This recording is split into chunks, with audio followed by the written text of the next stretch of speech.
Hello dear friends, എല്ലാവർക്കും നന്മാസ് നിറങ്ങളിലേക്ക് സ്വാഗതം. എല്ലാവർക്കും സുഖമെന്ന് വിശ്വസിക്കുന്നു. അങ്ങനെ ഇന്ന് നല്ലൊരു വെള്ളിയാഴ്ച കേട്ടോ. അപ്പോൾ ഇന്ന് ഇവിടുത്തെ കാലാവസ്ഥ എന്ന് പറഞ്ഞു കഴിഞ്ഞാൽ ഭയങ്കര ചൂടാണ്, എന്നാൽ ചെറിയ കാറ്റുണ്ട്. അപ്പോൾ ഞാൻ വിചാരിച്ചു എന്തെങ്കിലും വെറൈറ്റി ആയിട്ട് ഉണ്ടാക്കിയാലോ എന്ന്. അപ്പോൾ ഈ ഇടയ്ക്ക് മേടിച്ച ഒരു മാങ്ങ വീട്ടിൽ ഇരിപ്പുണ്ടായിരുന്നു, നമ്മുടെ നാട്ടിലത്തെ പോലെ മുഴുത്തൊരു മാങ്ങ കേട്ടോ.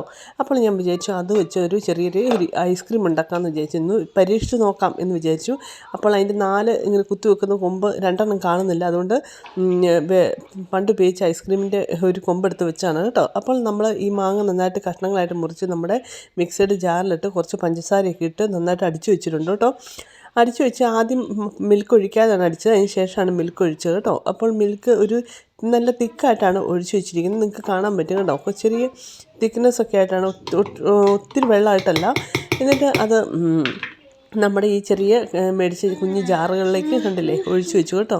അപ്പോൾ 4 ഉണ്ടായിരുന്നുള്ളൂ. അപ്പോൾ 4 ജാറും അതിൻ്റെ അടപ്പും വെച്ച് എന്നിട്ട് ഈ നമ്മുടെ ഈ കോലിങ്ങനെ കുത്തിവെച്ചു കേട്ടോ. നമ്മുടെ നാട്ടിലത്തെ പണ്ട് നമ്മൾ കഴിച്ചുകൊണ്ടിരിക്കുന്ന നമ്മുടെ ഐസ്ക്രീം, നമ്മുടെ പാൽ ഐസ്ക്രീം എന്നൊക്കെ പറയല്ലേ, കോല കുത്തിയുള്ള അതിൻ്റെ അതേ ഫീലിങ്സ് കേട്ടോ. അപ്പോൾ അതിങ്ങനെ കുത്തിവെച്ചതിന് ശേഷം ഒരു 3 മണിക്കൂറോളം നമ്മൾ ഫ്രീസറിൽ വെച്ചു കേട്ടോ.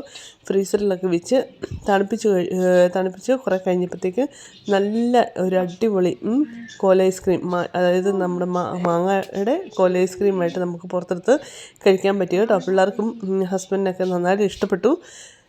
അപ്പോൾ ഇതൊരു വെറൈറ്റി, നമ്മളെപ്പോഴും കടയിൽ നിന്ന് മേടിക്കുമ്പം അതിനെക്കാട്ടൊരു വെറൈറ്റി അല്ലേ.